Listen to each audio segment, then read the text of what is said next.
I have to share with you the craziest story that happened to me this week.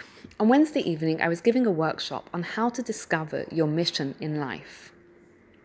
And a friend shared with me a quote that got me thinking. It goes like this: I'm not what I think I am.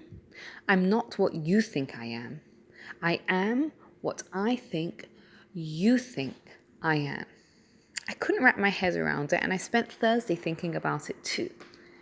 And then I just happened to be reading this week's Torah portion, and I saw the exact same thing there in the story of the spies. The spies were living in a supernatural time. They were being fed manna from heaven, and God had promised that He was going to take them to this land of Israel and give them this amazing land. But the Jews, they weren't quite sure about it, and they wanted to send spies to see if it was actually a good place for them. God agrees, and they chose 12 men, leaders of the generation, to go and spy out the land. But the story doesn't end well, because the spies come back with a very negative report. They say how the land was filled with giants, and they said, "We were like grasshoppers in our eyes, and so we were in their eyes." And that phrase reminded me of the quote my friend had shared with me the night before. There's a lot of discussion as to how the spies could have failed in their mission. The Kotzker Rebbe says this phrase was their failing.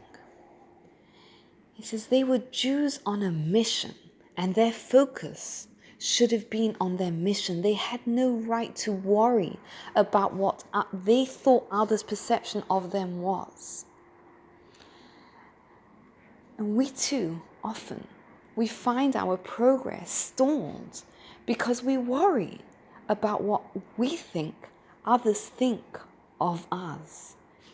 One of the things the story of the spies teach us is that the way forward to achieving our mission is by focusing on what our mission is and not letting our perception of what other people think of us stop us from doing what we need to do. What does the quote mean to you? Let me know. Wishing you a good Shabbos.